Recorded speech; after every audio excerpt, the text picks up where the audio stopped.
Some people work their whole lives just to survive, but I worked my whole life to finally feel like I'd arrived. And after 15 years of grinding in the tech industry, 15 years of 80-hour weeks, and missed birthdays and cheap takeout, I finally bought the one thing that felt like a tangible trophy for all that sweat, a custom 720S McLaren in a finish called Stealth Gray. It looked like a ghost made of carbon fiber, and I'll never forget the feeling of pulling into the driveway of my new home in Willow Creek for the first time, thinking this was it. This was the peace I'd earned. But man, I didn't realize that in a neighborhood where everyone obsesses over the height of their grass, a car like that ISN and Oppos, T just a vehicle, it's a target. You see, I'm not a flashy guy by nature. I'm actually pretty quiet. I keep my lawn manicured, and I pay my HOA dues 3 months in advance. But there's always that one person in every neighborhood who views your success as a personal insult to their mediocrity. And for me, that person was Arthur. Now, Arthur wasn't on the HOA board, he wasn't even a neighborhood block captain, but he carried himself like he was the high commander of the entire zip code, always patrolling the streets in this ancient, rusted-out Buick with a magnetic and quote, safety patrol and quote, sign stuck to the door, wearing this neon yellow crossing guard vest that had seen better days, and the first time he saw my car, I was just checking the mailbox, and he literally slammed on his brakes, rolled down his window, and just stared at me with this look of pure, unadulterated disgust, like I'd just parked a tank on his front lawn. He didn't in Oppos. T say hello. Didn't in Oppos. T introduce himself. He just pointed a trembling finger at the McLaren and said, and quote, that thing is a public nuisance. It's an invitation to lawlessness, and we don in Oppos. T do in Oppos. Fast in Oppos. In Willow Creek, and quote. And I just kind of blinked at him, honestly thinking he was joking at first. So I gave him a little half smile and told him it's just a car, Arthur, and it stays under the speed limit just like yours, but he didn't in Oppos. T laugh, he just tightened his grip on the steering wheel until his knuckles went white and muttered something about, in quote, proper standards, in quote, before peeling away at a blistering 12 miles per hour. I figured he was just a lonely guy with too much time on his hands, the kind of person you just nod at and move on from. But a week later, I came out to find a handwritten note tucked under my wiper blade, written in this frantic, cramped handwriting that looked like it belonged to a serial killer, telling me that my car was, in quote, intimidating, in quote, to the local wildlife, and that the engine and Oppos' idle was a, and quote, violation of the peace and tranquility, in quote, of the community, giving me a 14-day ultimatum to, and quote, rectify the situation, in quote, or face the consequences. I remember sitting in my kitchen, drinking my coffee, and just laughing at the sheer absurdity of it. I even showed it to my sister on FaceTime, and we joked about what the consequences in Oppos, could possibly be. Maybe he'd throw a handful of glitter at my porch or write a strongly worded letter to the local paper because the HOA bylaws were very clear, and as long as I was in Oppos, running a commercial garage out of my driveway, I was perfectly within my rights to own whatever vehicle I wanted. But the laughing stopped on the morning of the 15th day. I walked out of my front door, expecting to see the sun reflecting off that beautiful stealth gray paint. But instead, I felt my heart drop into my stomach because my car, my trophy, my 15 years of hard work, was unrecognizable. The windows wearing into Oppos.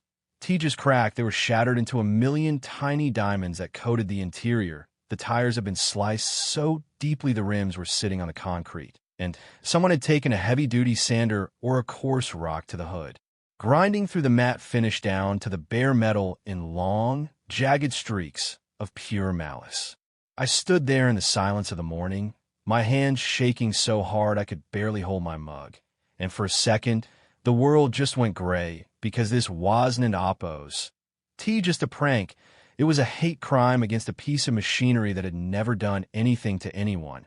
And as I was standing there in shock, my neighbor from 3 doors down, a sweet woman named Martha who spent most of her time gardening, shuffled over and whispered, and quote, I saw him. Honey, I saw Arthur and that boy who mows the common areas. They were out here at 2 a.m. with a toolbox and a lot of anger, and quote. And she looked genuinely terrified, like she was afraid Arthur was watching her right now. I didn't in Oppos. T scream. I didn't in Oppos. T go running to Arthur's house with a baseball bat, although every instinct in my body was screaming at me to do exactly that. Instead, I just took a very deep breath, walked back inside, and opened the app for my porch camera, which I'd upgraded to a high-definition 4K system the week I moved in because I'm a tech guy, and that's just what we do. And there he was in glorious high-definition night vision. Arthur was wearing that stupid neon vest. I kid you not, he actually wore his, uniform, to commit a felony. And he was egging on this teenager, pointing out spots he'd missed, and then taking a hammer to my windshield himself, laughing while he did it. And the sound on the recording was the worst part. You could hear him saying, "This and Oppos. LL teach him to bring his arrogance into our streets. This and Oppos. LL show him who really runs Willow Creek," And it was so cold, so calculated, that I felt a shiver go down my spine. I called my lawyer, a guy named Marcus who specializes in high-end property disputes, and when he saw the photos, he didn't Oppos. To even ask about the insurance, he just said, "Tell me you have him on tape," And when I sent him a link to the cloud storage, the only thing he said back was, "Don and Oppos. T say a word to him, let him think he won. I'm calling the district attorney." But of course, Arthur couldn't Oppos. T just stay away. He had to gloat, and less than 2 hours later, while the glass was still sparkling in the driveway, there was this aggressive, rhythmic pounding on my front door, and when I opened it, there stood Arthur, clipboard in hand, looking like he'd just won the lottery, and he looked me dead in the eye and said, "I see you in Oppos. V had some trouble with your vehicle. In Oppos. S.A. shame, but perhaps now you and Oppos. LL consider him more and Oppos. Appropriate in Oppos. Form of transportation for a neighborhood of this caliber," And he actually had the audacity to hand me a citation, for debris in the driveway, caused by the glass from my own shattered car. I looked at the clipboard, then I looked at his smug, wrinkled face, and I just smiled, a real, genuine smile that seemed to catch him off guard. And I told him, "Arthur, I was worried about the color of this car anyway. I think I might go with something a bit more loud with the settlement money," And his face went from smug to confused, then to a sickly shade of pale as I leaned in and whispered, "The 4K night vision on those new porch lights is really incredible. You can even see the brand of the hammer you used," He didn't Oppos. T say a word. He just turned around and practically tripped over his own feet getting back to his Buick. And I watched him go, knowing that the wheels of justice were already turning, and they were going to grind him down to nothing. 2 hours after that, Arthur had somehow convinced the HOA president, a man named Henderson who was basically a human beige wall, to call an emergency community standards meeting at the clubhouse. And when I walked in, the room was buzzing.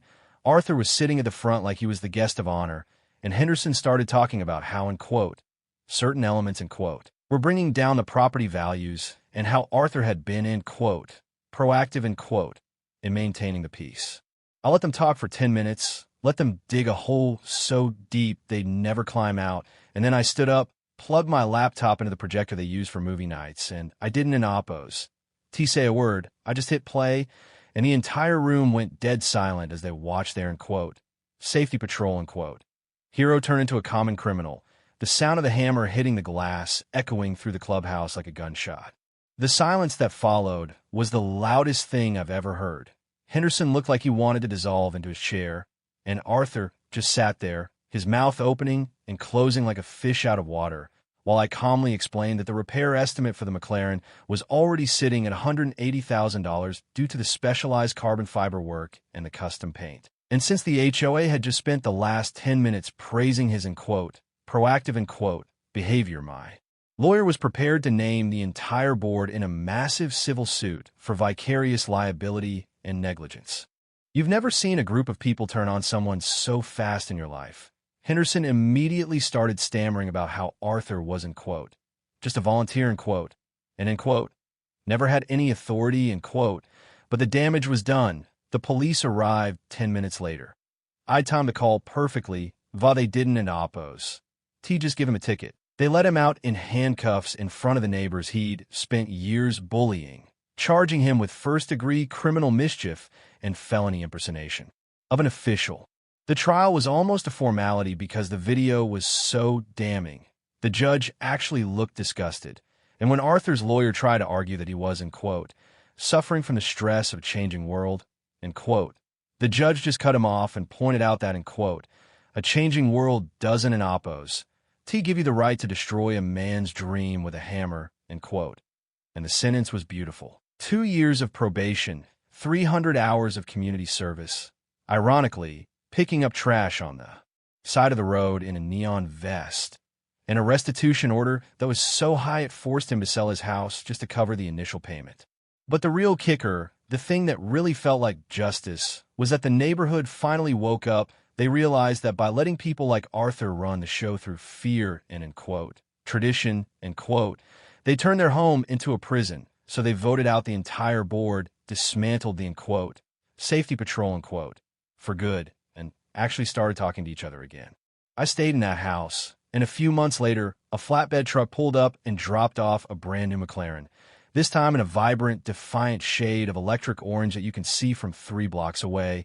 And as I stood on my porch, the same porch where that camera is still rolling, I watched Arthur, who now lives in a cramped apartment on the edge of town, walk past on his way to his community service shift, and he didn't oppose. T look up. He didn't oppose. T mutter a word. He just kept his head down and kept walking while the sun hit that orange paint and blinded him for just a second. It's funny how people think a badge or a vest or a title gives them power, but real power is just being able to stand your ground and let the truth do the heavy lifting. And now, every time I start that engine and hear it roar through the quiet streets of Willow Creek, it sounds like a reminder that the, end quote, spirit of peaceful living, end quote, I ascend into oppose. T about rules, it's about respect. And if you don an oppose, T have that. You don an oppose, T have anything. So I have to ask you, if you were in my shoes, would you have stayed in that neighborhood after all that? Or would you have taken the money and run to somewhere even more private? And more importantly, do you think a person like Arthur can ever really change? Or is that kind of bitterness just baked into some people's souls? Let me know in the comments, because I'm still processing how one man's obsession with a car could end up changing an entire community.